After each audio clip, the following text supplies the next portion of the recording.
Tina, idol kita. I love you. I love you too, Pauline. Magandang hapon, Pilipinas. Ako inyong lingkod, Tina Shuttle Clemente. Why goodness, it's not working. The CD is not working. Okay. Paki-double check lamang. At sa lahat po na nakikinig po sa amin, maaari po kayo dumulog at tumawag po ng live dito po lamang sa Armed Forces Radio, Katropa Radio rather, with telephone numbers 4212590. Maaari rin pong, ayan na, maaari rin pong mag-text sa 0920906363. At the same time, maaari rin po dumulog na live dito po sa third floor sa Pivo Building, Pivo Compound sa loob po ng Campo Aguinaldo.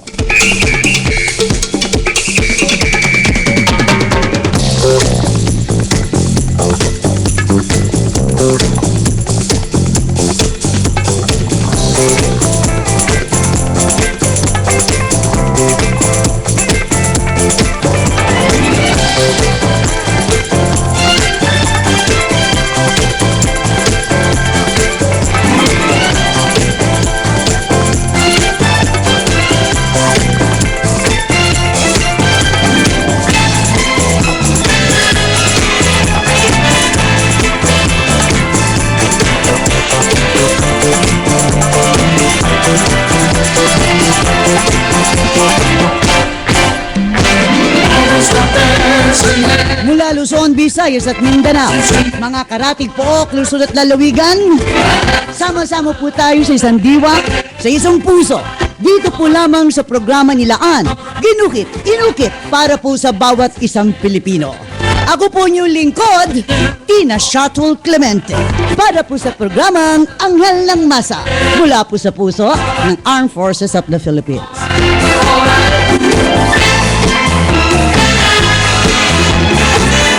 Kaya kung sino man po sa inyo na api, naalgabyado, luhaan ng bawat mga mata, kirot ng puso, mga bagay na hindi maunawaan, inaargabyado, maaari pong dumulog dito po lamang sa third floor sa Pivo Building, Pivo Compound sa loob po ng Campo Aguinaldo. Kung kailangan po ninyo siyempre ng mga birth certificate, wala kayong birth certificate, go, punta lang dito.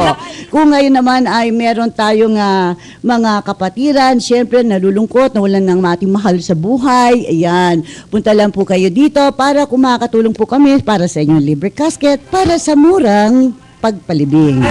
Another thing is that kung meron kayong mga kailangan ng mga gamot, tawag lang po dito sa 0920906363. I-text po ninyo. Kung meron po ang Anghel ng Masa, ibibigay ko po sa inyo. Alright? So gawin lang po ninyong one day before. Kumbaga, MWF po ako. Text nyo po sa akin ng Saturday or Sunday para sa Monday. Okay lang po yon. Anything na maaring makatulong po sa inyo, why not? Siyempre nga po, sabi nga po ng CRS, siyempre ang DWDD, ang Katropa Radio, ay isa sa sanga ng ating mga daliri para makatulong sa kapwa Pilipino.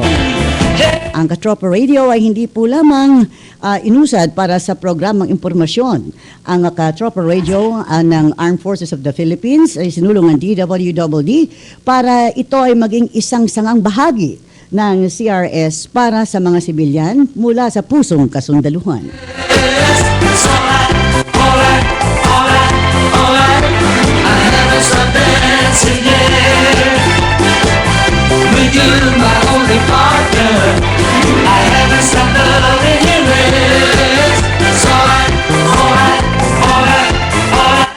Alright, at the same time ngayong hapon ay meron tayo mga kasama, di ba? Sino-sino tayo, mga gwapo po rito, nakikita po ninyo live at talagang todo naman ang kanilang pag-o-observe. Oo, mula dulo hanggang paa. Alam na yata nila kung ilang DWD nakasulat dito sa pader na to. Nevertheless, magandang hapon po. Sir, ano po pangalan nila? Pag yung microphone ng sisters. Thank you. Magandang hapon din po. Ako po si First Lieutenant Jonathan Gregorio, Philippine Air Force na nakabase po sa Zamboanga City. So you're a Air Force. Oh, Opo. magkakulay tayo. Oh, sige. Go. Oh, di ba? I like that. Oo. Oo, nakakamiss ng walang ka Air Force. Alright. Malapit na mag-birthday si General Lino Lapinid, September 20. Oh, yan. At the same time, ikaw naman, kapatid. Magandang hapon po sa pinakamagandang anghel na nakilala ko dito sa DWDB. Oh, love ako. Diyos ko, sana Air Force. Ako po siya. si Sige. Okay. Police Inspector Moral po from PNP SAF, Tagaligtas. Tagaligtas. Yan. Diyos ko. Ito naman, handsome dito. Astig, ha? Magandang hapon pong muli. Magandang hapon, sir. Ako po si Captain Talingdan ng Philippine Marines po. Naku, astig. Sabi ko na, formang astig. Mga idol ni Colonel Estrella. Oh, di ba? Kilala mo si Colonel Estrella? Opo, ma'am. Of Opo. course, idol ng anak ko yun at idol ko yun. Dati namin station manager din yun dito. Yes po. Yes, Opo. di ba? Yes po. So, in short, siguro, sa tagal ng pagsama namin ni, kasi si Colonel Star, hindi pa siya colonel, syempre. Ano pa? Lieutenant Colonel po siya. Hindi pa talaga, dati po. lower pa talaga noon when we started as Captain. friends. Kasi siya ang isa sa kasama ni General Jaime Canatoy sa ISAP. Oh, Yes. kaya yan, anak ko, maliliit pa yan, isa na siya sa nag-help sa pag-care sa aking mga anak. Sa akin, 17 years dito. Oh, wala pa ako nagra-radyo, nandito na ako. Nag-help na ako sa CRS. Hindi pa ako nagra-radyo dito kasi nasa Diwan ako. Oo, yan ang kaistoryahan. So if you see him, say hello, ha? Yes, ma'am. Miss na miss ko na siya at nilang siya ng aking anak. He went to the wedding. Oh, hindi Yes, ma'am. ba? Pasabi ko na lang. Oo naman, syempre, love na love ko yon at super respect ko yon. At ikaw naman kapatid, Magandang hapon po. Second Lieutenant Caspe po ng Philippine Army. ang galing. Yan ang mga astig. Army. Pag sinabing Army, naalala ko si General Victor Corpus. Yan, ang mga tunay na Army. And of course, si Major Michael Aquino, Army, di ba? Oh, of course, ay isa pa kay Idol, si Major Jasen, Emmanuel Jasen. Oh, hindi ba? Ang dami mga galing na Army, no? At ako, syempre, si Deputy Colonel Leonard Agustin. Army yan, di ba? O, sir, o yan, hindi ako nagsisip-sip. Nasabi ko lang. Kasi, alam mo, nakakatuwa talaga kasi pag nakakita ka ng sundalo na tuwid na may dignidad. Di ba? Or not for anything. Kasi, ito ay isang bagay na dapat malaman ng kapwa-tao. Ang kasundaluhan, di ba, ay hindi lamang siya naka-uniforme, panggera, pangsambuanga, di ba? Sabihin na natin, basta kung may chaos para lumalabas, ay, ba't di padala ng sundalo dyan? Pagka may bumaha, may sabihin na natin kalamidad, ba't di magpadala ng sundalo? Laging ganun ang dating sa sundalo. Ang hindi po natin nalalaman, ang bawat isang kasundaluhan ay sumampa, hindi lang pang disaster. Sila rin po ay kasama rin natin sa atin araw-araw na buhay para maibigay at maging kaakibat ng bawat isang sibilyan upang ang ating bansa ay magkaroon ng matatag na kinabukasan. Ang sundalo ay talagang tinalaga. Why? Kasi ang sundalo ay in-educate, no? In-educate sa maraming sanga. Ang sundalo hindi lang sundalo, ang ibang pare, sundalo yan, naging pare. Ang ibang guro ay mga sundalo yan. Ininyero, sundalo yan. Di ba? Hindi lang yung tsuper. Baka sasabihin nyo, tsuper, sundalo, pan-tsuper. Hindi O pan-traffic, hindi rin. Ang dami pong sanga na dapat alam ng isang sundalo. Kaya ang sundalo po ay dapat ay talagang ginagalang po natin. Kaya siyempre, manawagan din tayo sa lahat ng mga kasundaluhan sa buong bansang Pilipinas, ingatan ang ningning ng uniforme, ang dignidad ng uniforme. Kasi kawawa ang nagagawang mali ng iilan-ilan, nadadamay ang hukbo, no? Ang buong hukbo ay nadadamay dahil lang sa katinuwalian o kabastusan ng iba na iilan. Diba? Isa ako sa naninindigan na ganyan. I believe, kasi ako, stepfather ko, sundalo rin, Air Force, no? Ako ngayon, yung anak ko, Coast Guard din siya, US Coast Guard yung anak ko. Pero lahat siya nagsimula dito sa Armed Forces of the Philippines, yung mga pangarap na yan, no? So, and I'm sure na ang dami rin mga bata na nakikinig mula sa kanilang magulang na mga sundalo. Diba? O kapatid na sundalo. Kailangan tulungan natin ito maiangat. Hindi may sulong pababa dahil sa ginawa ng iilan. Kasi naaapektuhan ang kabuuan ng hukbo. na ang dapat ay makita ang ningning at giting ng hukbong Pilipinas talaga. Yun ang talagang dapat nating ginagawa. Diba? Alright, mula sa Capital Medical Center, sandali po lamang, ay atin na syempre kakausapin. Sino siya? Si Ate Melissa.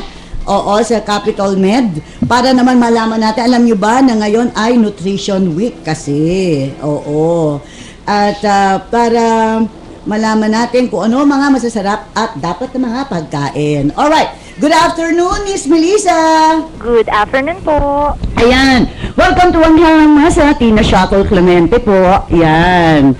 Ma'am, Yes. ano ngayon ang meron sa atin dyan sa Capital Medical Center? I've heard na talagang ikaw ang isa sa pinakamagaling na mga nutritionist natin. Ano ngayon ang, let's say if you're diabetic, no? If you're diabetic, ano yun yung mga may tuturo natin na magandang pagkain for them? For diabetics po, ma'am, usually wala naman ho tayong pinagbabawal. Minamoderate lang ho natin yung intake natin of sweets. And Of usually sweets? Po, yes po. And usually po, yung sugar-containing foods po. Mm-mm. And minsan po kasi meron tayong na-intake na nasasobrahan tayo sa pag-intake ng foods natin. So, kailangan nating i-monitor po yun. So if you're diabetic, not necessarily na you have to take the 1 cup of rice or half cup of rice, ganon? O dapat measured yun? Measured po yun, ma'am. Depends upon the calorie requirement for your Ng katawan. Yes. If you're mataba, if you're payat or average, iba-iba ang kailangan doon. Yes po. Na-determine po ang Oo. protein, ang calorie requirement po for a day based Mhm. upon your height and your weight po. I see. So bakit nga pala, Miss Melissa, na sinasabi na pagka usually pa na ospital ka, yung iba sinasabi, ang pangit ng lasa ng pagkain. Ganun. Bakit ganun? Ano explanation doon? Meron nga pong conception about dyan na wala nga daw po lasa ang food na siniserve from the Oo. hospital po. Yes. Opo. Kasi po, halimbawa, pag sinabi natin diabetic siya, Oo. therapeutic diet na po ang Ah. doon siya nagpo-fall. Okay. So, ang siniserve na ho natin sa kanila is usually less na po yung seasonings natin. Aha. Po, and kaya siguro, sinasabi nila na Sinasabing walang lasa. So, yung bang sinasabi natin na sugar, kung kunyari nag-shift ka sa sweet and low, nakakatulong pa ho ba yun? O etching-etching lang yun? sa diabetic Oo. po, diabetic person, Yes. meron Oo. tayong mga tinatawag na artificial sweeteners. Oo. Yun na po yung pwede natin gamitin instead of yung table sugar po. Oo. Like, Nakaka-help siya. yes po, opo. Pwede na rin. Parang ganon. Alright. Kung meron naman sinasabi like you have rheuma, namamaga ang paa, how true is it na dapat hindi kumakain ng mga beans, munggo? Yes po, totoo po yun, ma'am. Pag halimbawa meron tayong rheumatic arthritis, Oo. mataas po ang uric acid level natin. Oh. Ang piniprescribe na ho na diet doon is low purine. Kailangan na natin i-avoid yung mga may bean na gulay and yung mga legumes and lentils po. Usually din, may mga asparagus, ino-omit na rin ho. Ang asparagus din, di rin kasama. Yes po, mataas po ang purine levels niya. Naku, si mami ko, mahilig pa naman sa asparagus, kaya siguro lagi namamaga yung paa ng mami ko. Mahilig sa asparagus siya. So, ang asparagus pala is not good for namamaga ang paa. Yes po. Oh, not only beans. Yes po, mga peas po, spinach, cauliflower, and broccoli po. Ang cauliflower din, bad. Opo. Tsaka ang broccoli. Yes. Oh, ayan, mami ha, napapakinggan mo. At saka sa lahat ng mga namamagang mga paa, Tita Eddie sa St. mga Peregrinan, mga namamagang mga paa, ha? Iwas na po tayo doon. Ha? Hindi ka naririnig? Naririnig. Okay. Hindi, kasi siyempre tip lang, di ba? Opo. O bakit ba hindi sandali lang ang buhay, maghihirap ka pa? Eh kung may guide ka na, o di ba? Sabi nga sa kasundaluhan, iba na yung may mapping. O di ba? Sa kasundaluhan, ang tip doon, mapping. O, kung wala kang mapping, tagilid, di ba? Doon ka napunta sa kaliwa. Yes. O, kumuno yung bagsak mo. So, importante din sa buhay sibilyan, meron din mapping. O, di ba? Tawanan ng sundalo. Totoo naman kaya, which is really very applicable in life, di ba? Yes po, of course. And ano pa matitip natin, Miss Melissa? For, halimbawa po, diabetic renal patient po tayo. When we say renal, yun po yung may mga impaired kidney functions na po. Oo. Iwas na po tayo sa meats like pork and beef po. And yung mga fish na mataas po sa purine level. Pagka may kidney problem ka, hindi ka na pwedeng masyadong kakain ng karne. Yes po. Pati sabi nyo may isda, anong klaseng isda yung hindi pwede? Yung mga fish po na i-avoid natin, yung mga bangus, bilis, bisugo, matang baka, yun po, mga internal organs of meat din po. Ay, hindi na pwede yung ganun isda. Yes po. Eh, ano na lang natitirang isdang kailangan makakain ng na may kidney problem, ha? Opo. In moderation po, pwede tayo mag-intake ng dalagang bukid, hasa-hasa, tambakol, tilapia. Opo, pero hindi po palagian po yun, mama. Pwede tayo mag-intake din po ng shrimp po, white shrimp po. White na hipon. Yes po. Bakit? May itim, no? Hindi pwede yung itim. Hindi pwede yung itim na hipon. Oh. Tawa ni Miss Melissa. Po na ho. Oh, di ba? Eh, kasi, di ba, ito yung mga kailangan natin, di ba? Ito yung mga kailangan natin nilalaman kasi tayong Pilipino, masarap, bahala na, mamaya na lang. Sarap to eh, di ba? Meron tayong manyana habit. Oo, eh, sarap pa naman kumain, di ba? Mamaya na lang yan, na lang tayong gamot. Parang gano'n. pwede naman po Sa kasundaluan, dadaan na lang natin sa jogging yan. Mamaya yan. Oo, alisin na lang. Tapos po, halimbawa, meron pagkatapos ng jogging, kakain na naman ng madami para po mabawi daw po yung... Oh my goodness. So in short, ang tip natin for the day, Miss Melissa, for this Wednesday, mula sa Capital Medical Center, ang ating nutritionist, si Miss Melissa Rodriguez. Weekly, bibigyan mo kaming tip, ha? Para sa mga pagkain, ha? Siyempre, katulad ngayon, ay, tandaan nyo, mga cauliflower, asparagus, beans, peas, kasama yan, di ba? Apo. Ay, hindi dapat kinakain pag namamaga ang inyong mga paa. Diba? Oh, tandaan yung mga pasaway ng mga senior citizen ay dapat ay ingat-ingat lamang. Opo. Alright. Anyways, next Wednesday, bigyan ulit ako ng ibang tip, ha? Tungkol sa mga ganyan. Apo. Okay, thank you. Hello, ma'am. For added information din po, we do diet instructions po for inpatient and outpatient po here at Medical Center Manila. They can call Capital Medical Center po, Franco Line 372-3825, Local 1101 po.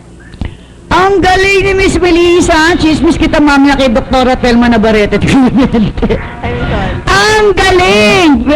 Very well said. Thank you, Miss Melissa. Thank you po. Bye. Bye.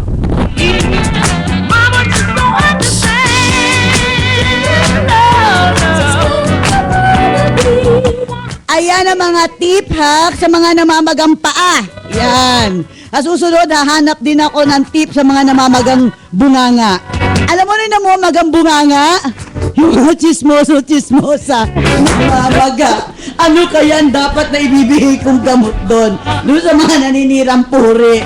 Kailangan makakontak ako ng mga Bicolano sa Bicol. Uso na rin lang naman yung siling labuyo daw nilalagay sa mga ice cream. Bongga yun!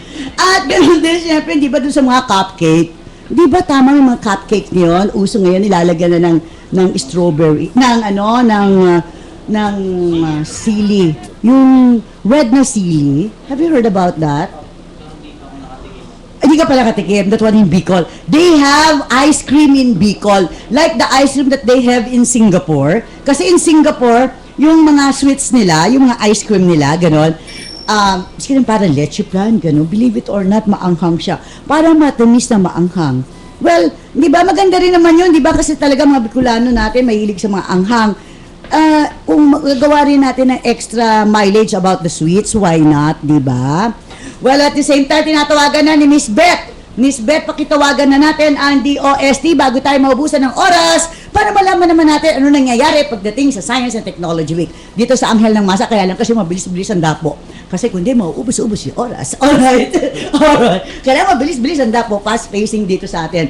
Pero ganun pa man, a little of this, sabi nga ng mami ko, a little of this, a little of that will always be one something. Well, at least at the end of 1 hour, at least kahit na papano, meron tayo na i-share, di ba, sa mamamayan. And that is what the armed forces is all about, di ba? Kailangan yun ang mahirap sa isang sundalo. Kasi, to please somebody is not easy, di ba? We try to do our best to please. Alam mo sa isang medical mission, true story ito ha, andyan si Grace Francisco, yung sister ni Colonel Tony Francisco, dati sa 505. Anyway, sa Air Force. Anyway, isang medcap, last year we were on a medcap, nabigyan gamot, bigay namin gamot. Sabi ngayon ng matanda, galit na galit yung matanda. Sabi namin, bakit? Nagme-medical mission kayo, wala naman kayo binibigay na tubig. Oo nga naman, di ba?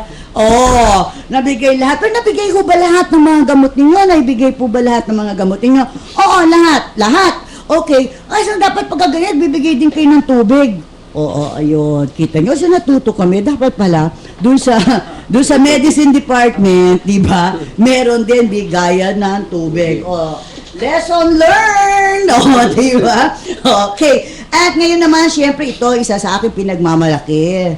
Walang iba, kundi syempre, si Yusek Fortunato de la Peña. Good afternoon po, sir. At good afternoon sa ating mga tagapakinig. Yan. Sa buong Pilipinas, sa buong mundo ho, naririnig po kayo ngayon. Salamat. Ayan, sir. Nabalitaan ko kasi na July 24 to 28 ay ang ating Science and Technology Week po nyo. And what are the things na nakaangkop po dito sa Science and Technology Week po? Maraming activities pero during that week, in particular, nakasentro tayo sa SMX, sa Mall of Asia, where we have a big exhibition, Science and Technology Exhibition. Itong ginagawa taon-taon. But this time, it is probably the largest compared to previous years.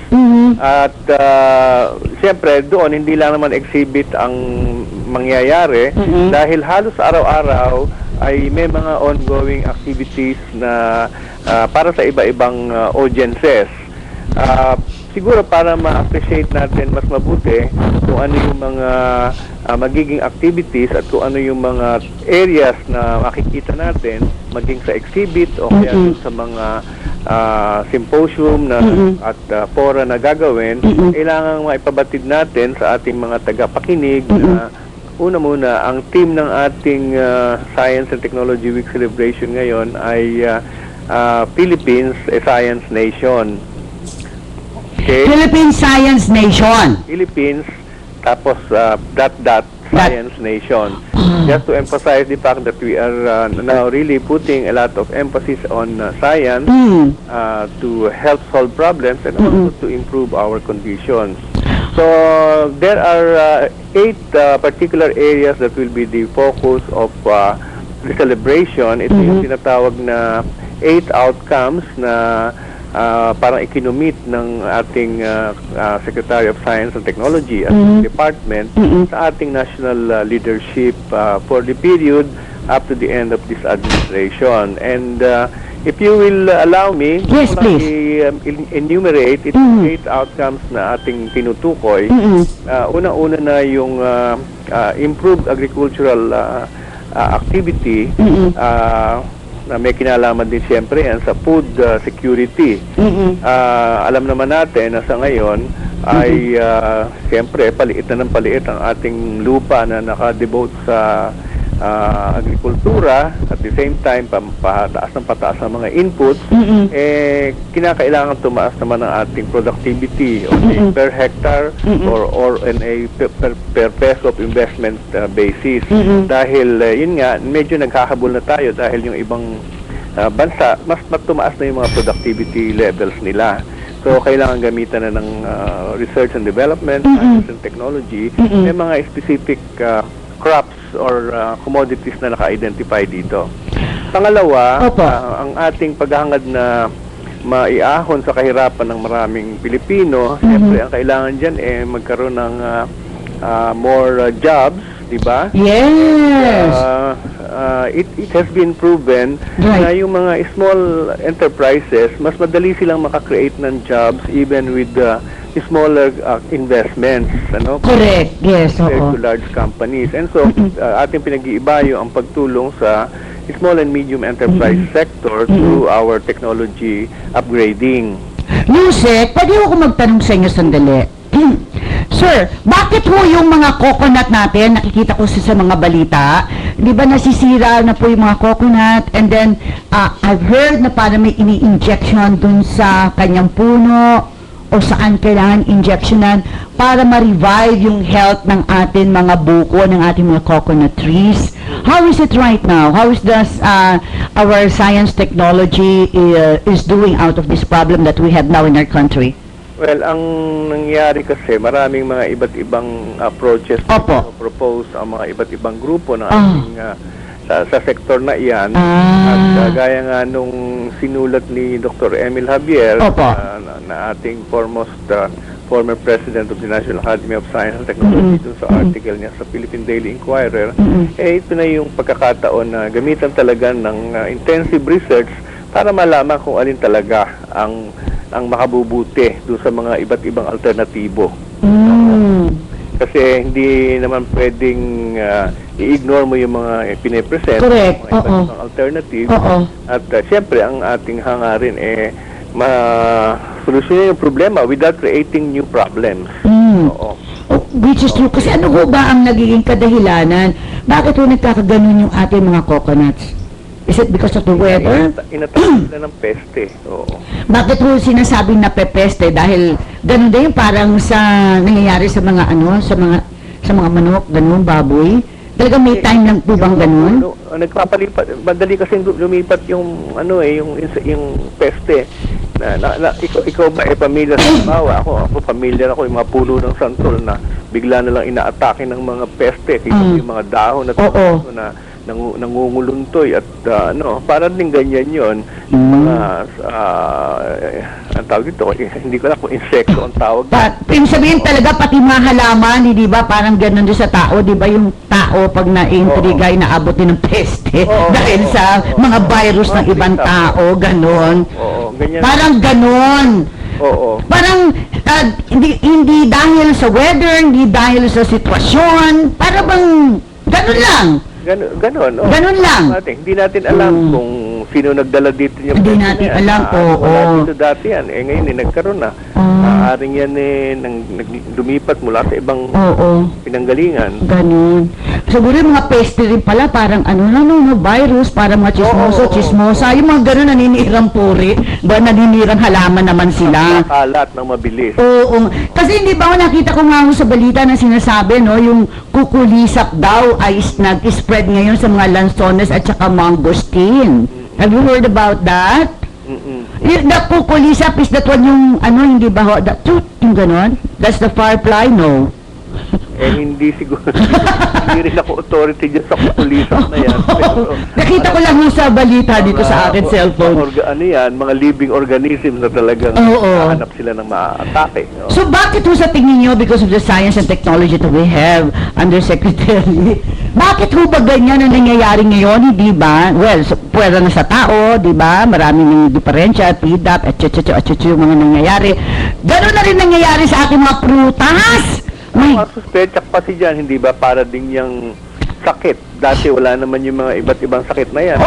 Hindi nanggagaling na mula sa ibang bansa, kaysa yun nanggaling sa ganitong bansa, nagpumalat na siguro dahil sa mobility na rin ng tao, yan nadadala nila. Nadadala na lang, ganon. My goodness. Hindi ako scientist on kulisap. Well, anyway, yun lang ang aking wala naman, Undersecretary, like for example, you have your events, tapos hindi ba meron kayo mga a-awardan? Oo. Mga sino-sino po to at mga ano-ano po yung mga bibigyan nyo ng award? Hindi ko kabisado ang mga pangalan pero yung category po. Category nila, Opo. ina-award ng National Academy of Science and Technology, merong yung outstanding researcher sa basic sciences at saka merong outstanding researcher sa applied sciences.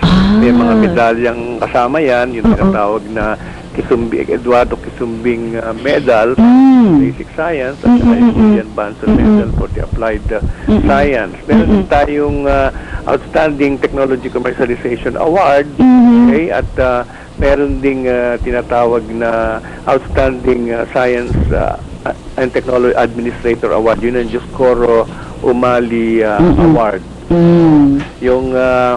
Yung commercialization, I think, basta may isa doon na Gregorio Sara ang pangalan ng award. Yun yata sa applied science yun. Well, at least, meron kayong USEC na parang pagpapatotoo, ay holding hand na wika nga, you work good, you do good, hindi ba? At kahit papano ay binibigyan ng tugon at pansin. Oo. Meron ding, kasi kasabay din ng Science Technology Week yung pagpili sa outstanding inventions at the national level.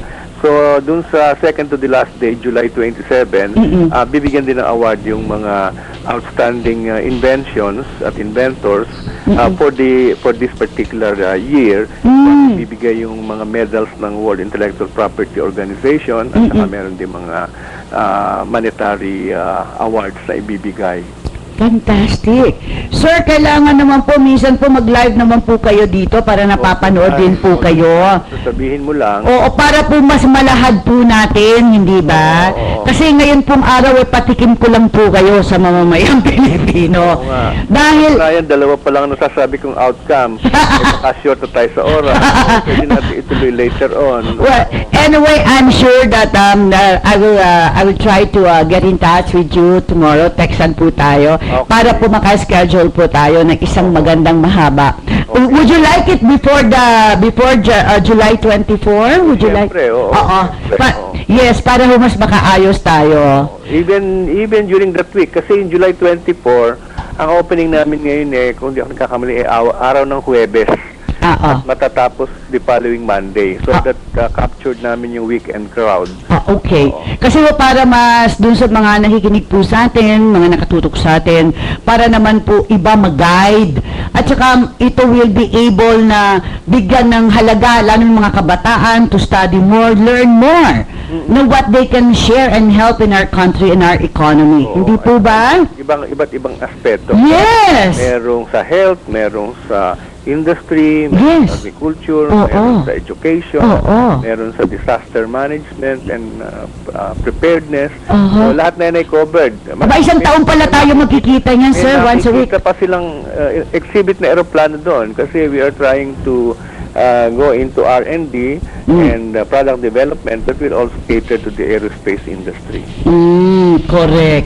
So we'll have all of that, sir, ha? Pangako natin sa mamamayan. Ang ginawa natin ngayon, it's really for all sectors and for all ages. So, mag-alala na baka ang pupunta lang doon ay mga negosyanteng big time, kahit maliliit, kahit farmer, kahit fisherman, kahit bata, kahit matanda. There's something for each one. See? Kasi hindi ba, sir, talaga ang buhay hindi natin alam, diba? Yung kaaway mo ngayon, mali mo, best friend mo bukas. Ay, oo. Oh, hindi ba? My mom would always say, never burn your bridges. Hindi ba? Kaya ang pagkakataon din ay para sa lahat. Yung mabata, tatanda. Di ba? Yung walang pera, yayaman. Maraming sitwasyon. Ano yan parang gulong ng ano. Yes! So, promise tawagan mo tayo tomorrow uli. Okay. Para po sa isang set na maganda po.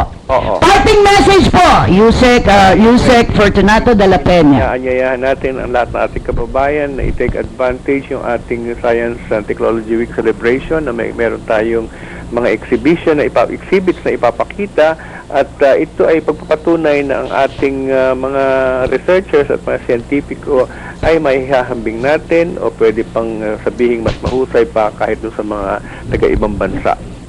God bless po, mabuhay po. Salamat. I love you po. Bye. Bye-bye.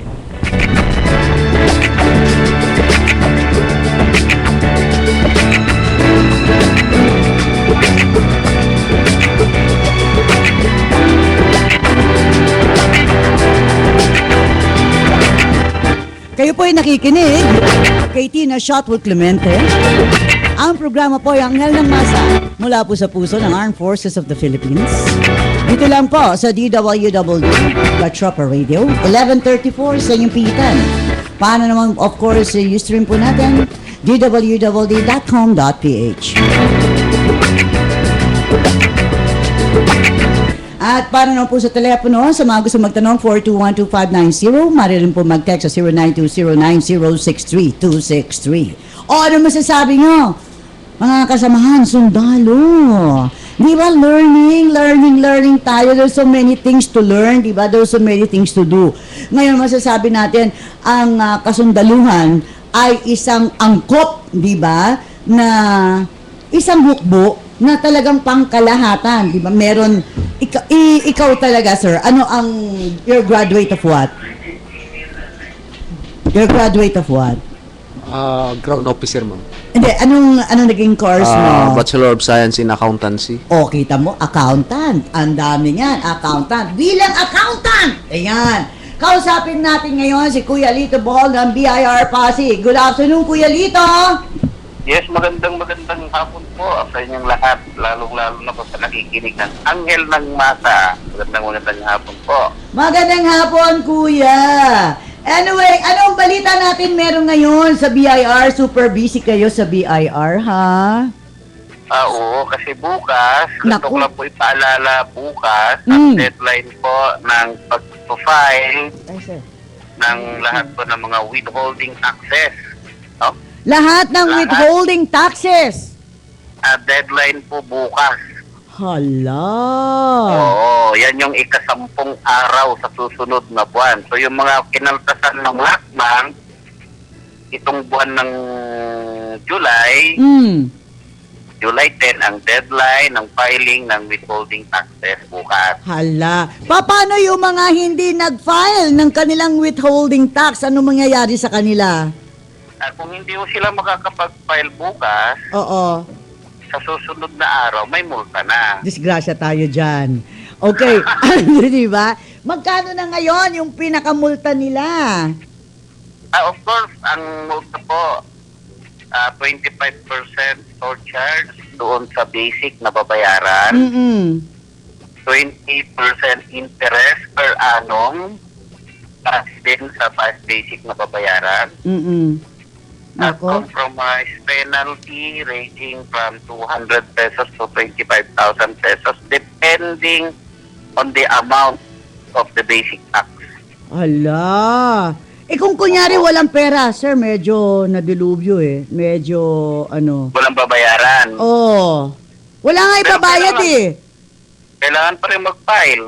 Halimbawa, wala naman silang kinaltas. Nasunugan. Kasi Ma'am Tina, ang withholding tax, hindi naman yan buwis ng mga nagwi-withheld. Halimbawa,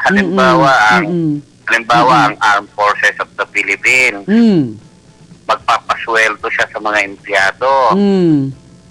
Siyempre, ang accounting ng EFT, kakaltasan niya yung kanilang withholding taxes. Tapos, i-remit yun bukas ang deadline. So, yung kinaltas na yun, kaninong buwis yun? Hindi yun buwis ng Armed Forces of the Philippines. Buwis yun ng mga empleyado. Kaya, hindi po pwedeng sabihin na nadilubyo, nalugi. Hindi naman konektado. Hindi. Diba? Sa Armed Forces ibibigay yun. Doon sa ibang mga kumpanya hindi binibigay. Lumulusot. Palusot lang yun. Pero anyway, it doesn't matter. Pag deadline po bukas, pag may babayaran po kayo, dapat bayaran. Otherwise, may penalty. Kung wala naman po kayong kinaltas, last month, kahit anong amount, wala kayong kinaltas, pero required pa rin kayong mag-file lang kayo. Wala Kailangan namang babayaran. mag-file. Kailangan mag-file. Mag-file pa rin. Oo, di ba? So, dapat hindi pa pwede ang tamad, hindi pa pwede yung mamaya na, bukas na, hindi ba? So, kailangan, di ba? Yan. Dapat kailangan. Oo, yan. Oo, tama ka dyan, Tina, no? So, pagka may wala kayong babayaran, kailangan mag-file pa rin. Kasi kung hindi kayo magpa-file bukas, late filing mangyayari sa inyo, may multa. May multa na yon. Instead na wala kang babayaran, magkakaroon ka tuloy babayaran. I see. Anyway, Diba? so wag yung kakalimutan ha, medyo astig si Secretary Kim Henares, hindi mag-comply, di ba? Hindi naman, ang gusto lang po ng ating butihing ipatupad. Kung anumang batas meron tayo, ay kailangan ipatupad at sundin. Oo. Alam naman natin na wala namang ginawang batas ang ating mga mambabatas nang hindi para sa kabutihan din ng mga mamamayan. Kaya nga sila ay iniluklok na mamamayan para gumawa ng mga batas na ikabubuti ng mamamayan. Well, anyway, at the same time, ano mo, Kuya Lito, kanina, no, nag-text sa akin ng Capitol, nung sinabi ko, wala si Kuya Lito, sabi ko, tatawagan ko. Sabi nila, Diyos ko, ang sagot, Diyos ko. Mga doctors, ang sagot, Diyos ko. Pag nakakarinig ng BIR. Ano yan? Anyway. Hindi ang BIR naman po, hindi naman dapat katakutan ng BIR. Ano po, Oh. kung tayo naman po ay nagbabayad ng tamang buwis, sinusunod naman po natin yung mga alituntunin at batas na pagbubuwis. Correct. Sa tingin ko, wala pong dapat katakutan dito. Correct, di Kasi ba? pagdating naman po sa mga, sabi ko nga po, sa Oo. withholding taxes, Oo. ang withholding tax po ay hindi po karagdagang buwis sa mga nagninegosyo. Mhm. Dahil ang kinakaltas po nilang buwis ay buwis nung kanilang binabayaran. Correct.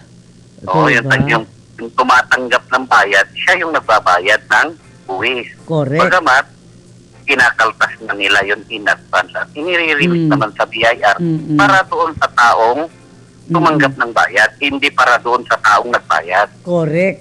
Diba? Diba? O, kaya nga withholding agent ang mga yan. Pero alam mo, siyempre, mas maganda na yun na mas masarap na rin siguro yung namumuhay ka na yun sa tama ka lang, ano? Alam mo yung gano'n? Oo. Ang hirap talaga. Oo. Diba? Okay naman, tama naman kasi kung sa pagdating naman sa atin sa value-added tax na tinatawag, ano? Itong PAT, no? Na palaging pinag-uusapan. Eh, ang end consumer naman po ay nagbabayad, hindi naman po yung negosyante, no? Ang negosyante, ang ginagawa niya lang, ipinapasa niya lang ito sa mga mamimili na sila yung gagamit ng produkto. So, walang buwis na nanggaling doon sa taxpayer, di ba? Kung hindi, nanggaling doon sa bumili. Alam mo, nakakatawa mga kapatiran natin sundalo rito. Sulat na lang, kuripot na eh. Kuripot. Ang liliit sumulat. Sabi, kuripot. Oo, Diyos ko. Well, anyway, talaga ang paglalagay ng buwis, di ba? Dapat! Oo. Wag natin Pangalawa, tinatulukuran. Yes. isa naman, pagdating naman sa income taxes natin, di ba? O may mga inilagay naman ng National Internal Revenue Code natin na tinatawag na allowable deduction. Lahat ng gastusin na konektado sa pagpapatakbo ng negosyo, basta ito ay suportado ng mga resibo, ay Correct. pwedeng ikaltas. I see. At the same time, Kuya Lito, no, nakakalimutan pala natin ay medyo ang pagpapahalaga ng premyo sa resibo. Kasi yung resibo, dapat kinukuha natin. Existing pa. Diba? Yung mga resibo natin, kunin natin Tama yun. yun. Kasi pag tinitext mo yun sa BIR, may pag-asa ka pang manalo doon sa iyong next resibo. Next week, pag-usapan natin yung premyo sa resibo. Dahil premyo sa maraming resibo. nakakalimot yan, no? Oo nga, ako nga nakalimutan ko, naalala ko na lang kasi Existing yung mga resibo pa yan, premyo sa resibo. Premyo sa Existing resibo, pa yan, may mga premyo yes. pa rin. nandoon pa rin yung premyo. Oo, kaya pag-usapan natin sa susunod, ha? Okay, wag mo kakalimutan, Kuya Lito, ha? Oo, Sa next sige. narating na Wednesday. Okay. Opo. O, parting message na mula sa BIR Pasig. Opo, paalala lang po sa ating mga taxpayers, bukas po ang deadline ng pagpa-file ng ating mga withholding taxes. No? Huwag pong kalimutan dahil pag nakalimutan pong mag-file, may babayaran ka man o wala, mayroon na pong kaukulang multa. Pag ipinail po yan, sa lagpas po bukas. O pag pinalagpas niyo bukas, mayroon na pong kaukulang multa. Ano po? So, avoid penalties, file and pay your taxes on time. Maraming salamat po. Thank you, Kuya Lito. God bless. Next Wednesday muli.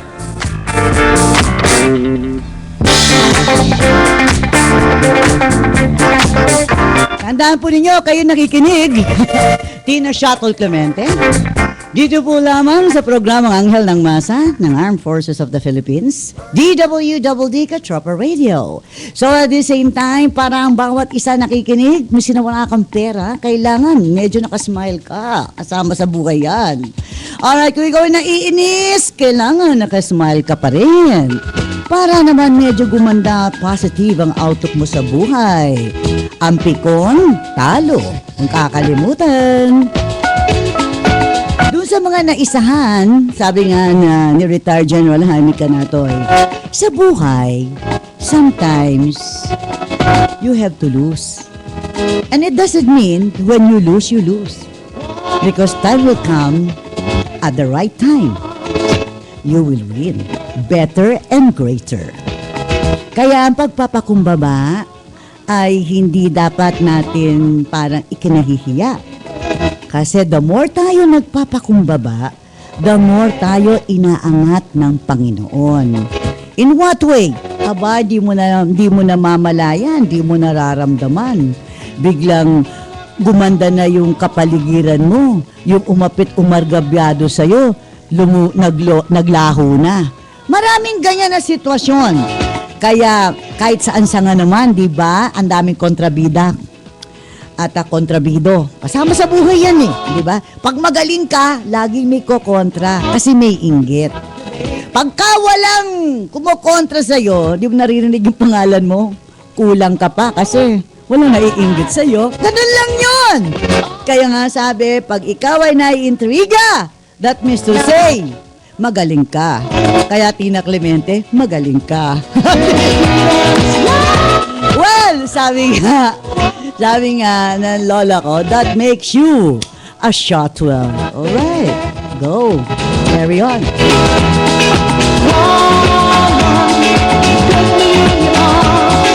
Rock me, baby. O, diba? Rock me, baby.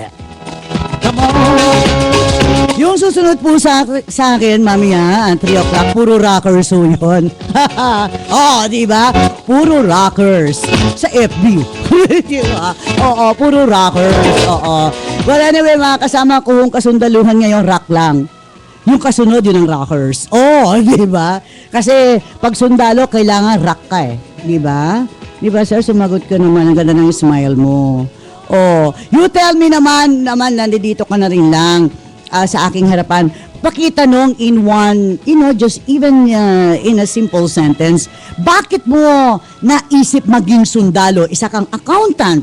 Bakit mo naisip gusto mo mag-pursue bilang isang sundalo? Paging microphone, please, beautiful ladies. Ayan. Salamat. Ayan, okay. Bakit? Bakit, sir, gusto mo maging sundalo? Unang-una po, katropa Tina, accountancy yung napili kong kurso pero gusto kong maging sundalo. Bye. Dahil noon, sabi ko Intriga gusto kong maglingkod sa bayan. Gusto mong maglingkod sa bayan. Oo. In what way mo naiisip makakapaglingkod ka sa bayan kung ikaw ay sundalo? Sabi ko sa sarili ko, gusto kong maiba doon sa mga classmate ko kasi sila, nag-proceed sila, naging accountant, naging abogado. Tapos, kung minsan, pag mag-ipon-ipon po kami, pinag-usapan namin, sundalo Sundalo yung sikat Kaya sabi ko, may sundalo rin ako. In short, gusto mo maging bayani. Opo. Hindi ba? Basta sundalo, gusto mo maging bayani. At ang mahirap sa sitwasyon doon, mahirap magpakabayani. Hindi ba? Totoo ito madali sabihin, mahirap gawin. Welcome to the club. Di ba? Welcome to the club. Talagang ganon, di ba? Well, sabi nga, yung ibang tao, ibang civilian, madali na yun di ba? Naintindihan natin na mabigat lang yun, yung sundalo sa kapwa sundalo, yun ang masakit, di ba? Pero sabi nga nila, if you stand with dignity and conviction, di ba? Kung nakakahawa yung bad, nakakahawa din yung good. Kaya still, ang mahirap ang maging isang sundalo kasi kailangan nakatayo ka ng dignidad dyan di ba? Miski na nabubuisit ka na, nakangiti ka pa kung maaari. Ganon talaga It's part of the job, di ba? Kasi yung paghukom ay hindi dapat nasa palad ng isang kasundalungan, di ba? So, kailangan lagi kang balanse. madali sabihin to, mahirap gawin ha, yung manindigan. Kaya doon sa sinasabi natin na talagang who were able to carry on and move on, naging general, naging lahat, with such dignity and conviction, talagang masasabi natin, yan ang magiting na sundalo. Diba? In fairness naman, in fairness. Anyway, ikaw naman, handsome naman dyan, handsome soldier dyan sa aking tabi. Oo, ang kuripot mo. Talaga. Oo, huwag mo sabihin kasi maliit ang sweldo, kasama sa buhay yan. Oo. Magandang hapon, Ma'am Tina. Magandang hapon. O ikaw naman, ano naman ang natapos mo na course? Ako po ay nagtapos ng kursong kriminolohiya. Yan, tingnan mo naman ha. Yan ang sundalo. Ang dali sabihin ng criminology. Talagang pinahirap pa niya talaga. Oo, talagang mahirap na mahirap yung pag-aaral na ginampanan niya. Kaya ginawa niyang sound, mahirap. Oo, hindi ba? And then, bakit mo naisip pag ikaw ay sumapi sa kasundaluhan? Actually po, Ma'am Tina, nung bata pa ako, pinaharap ko na talaga yung pag nakita ko yung sundalo. Mhm. Sabi ko, Astig. maliit pa. Oo. Gusto ko talaga magsundalo. Oo. Kaya lang, nung nag-aral ako ng college, nandun na yung linya. So, pinili ko yung criminology na course. Nakita ko yung mga pulis. Oho. Ngayon. Oh, gusto mo pulis? Opo. Siyempre, di ba? Eh, Astig yung pulis di ba? ang pulis po Oo. kasi yung malapit sa mga tao. Sa kalsada. Bukod sa Pagtawid sa kalsada. Di ba? bukod sa pwede Oo. nilang ipagtanggol yung mga tao. Mhm. Andun na yung paglilingkod sa bayan. Oh, correct. So, yun. sabi ko, kung hindi man ako maging sundalo, gusto ko maging pulis. Isa lang doon. Isa lang po. Kaya po Oo. pinagsama namin. Kaya po ako ngayon, ako po si Inspector Moral Mhm. sa PNP SAF po. Mhm. Pulis na, sundalo pa. Pulis na sundalo pa. Apo. Ibang klase ka, ha? Kaya po nandito Kaya ngayon. pala lilit ng sulat mo, sobra ako ripot mo. Tingnan mo yung mga sundalo, lalaki ng pangalan, no? Bukod tangi, ikaw pinaghalo mo, pulis ka na. Sundalo pa. Ikaw ang pinakamaliit, dapat ikaw ang pinakaastig. Di ba? Ikaw ang pinakagwapo sa grupo dahil, alam mo yung sundalo, lagi nakikita, ang pulis, di ba? Lagi nakikita yung kagwapuhan nun. Ang sundalo, kadalasan nakatago pa yung kagwapuhan nun. Dahil pag lumalabas, hindi ba, kadalasan nakasibilyan ka naman, di ka naman, di ba, na basta-basta mo ginagamit yung uniforme. Ang pulis, todo, di ba, astig sa gitna yun. Marunong pumumiti ang pulis. Ang daming Yun lang po ang sikreto. Di ba? Hindi, ang sikreto rin, hindi ba? Ang pulis, maraming fans club. Wow! Una, tindera. Di ba? Oh, ang mga sundalo, ang fans club niyan kadalasan teachers. Oh, di ba? O kayo? Kaya pala nakapag-asawa ako ng teacher. Oh, di ba? Sabi ko na. Oh, kaya nakapag-asawa. Di ba? Sa pansin ko, ang sitwasyon, pag sundalo, kadalasan, ay ang tindi ng sex appeal sa teachers. At saka sa nurses. Yan, hindi ba? O wag natin kausapin si Byuda, ha? Di kasama yon. Anyway, sa PNP, unang-una, fans club natin, yung mga meron, yung naglalako, yung maraming unang fans club. Number 2, yung may-ari ng mga kakanan. Di ba?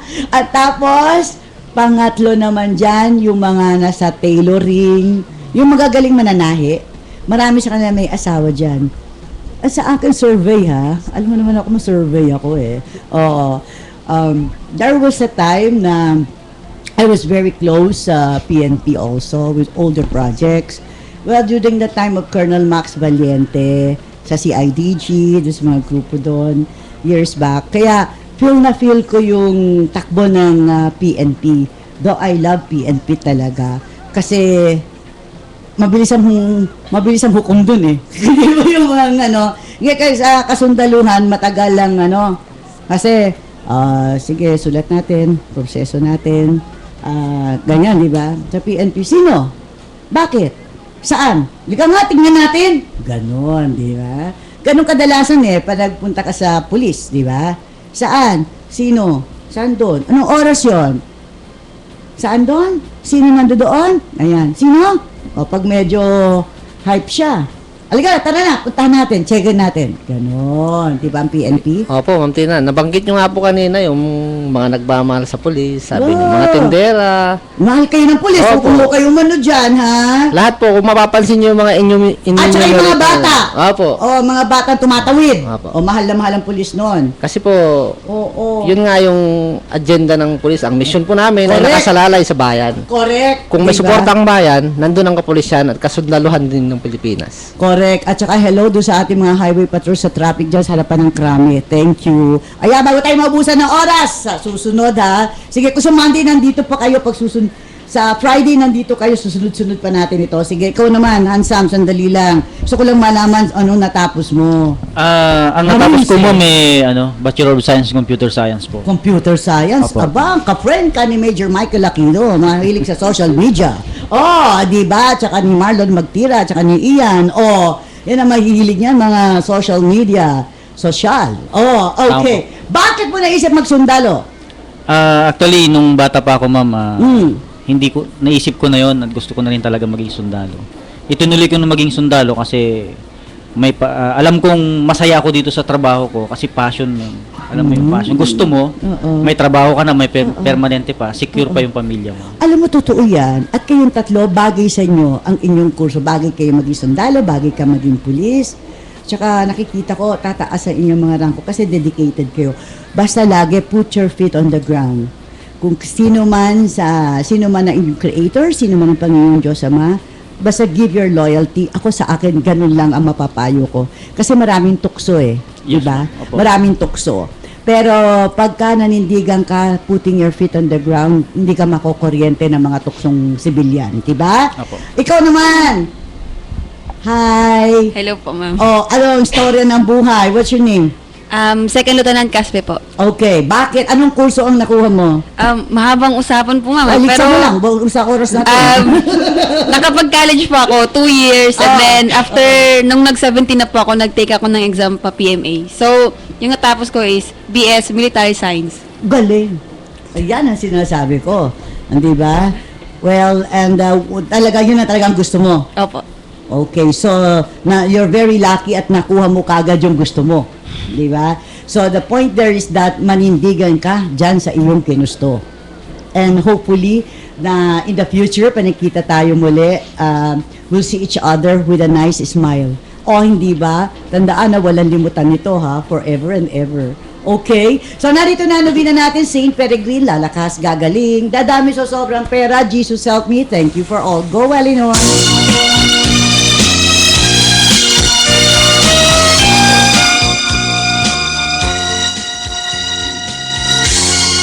Heavenly Fatherly God, I call on you right now in a special way. It is your power that I was created. Every breath I take, every morning I wake, every moment, every hour, I live under your power. Fatherly God, I ask you now to touch me with that same power. For if you created me from nothing, you can certainly recreate me. Fill me with the healing power of your spirit. Cast out anything that should not be in me. Mend what is broken. Root out any unproductive cells. Open any blocked arteries or veins and rebuild any damaged areas. Remove all inflammation and cleanse any infection. Let the warmth of your healing love pass through my whole body to make new and unhealthy areas so that my body will now function the way you created it to function. Fatherly God, restore to me now full health of mind and body so that I may serve you the rest of all my lifetime.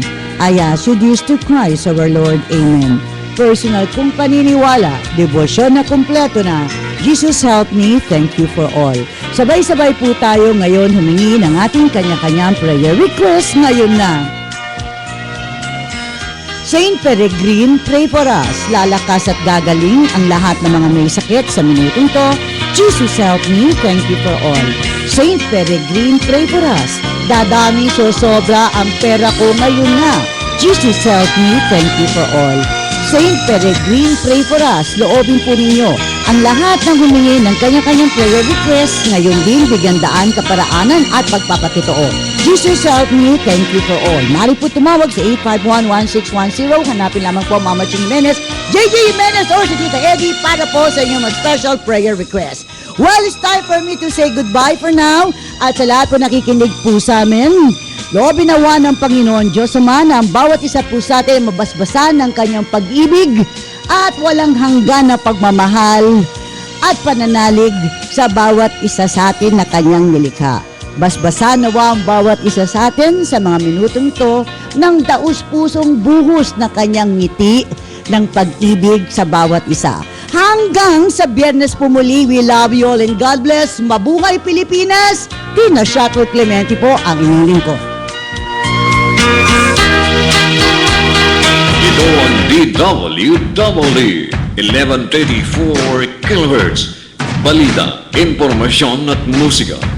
AM at FM pinagsama. Ito ang Katropa Radio. Iba tayo. Kayo'y nakatutok sa 1134 kHz DWW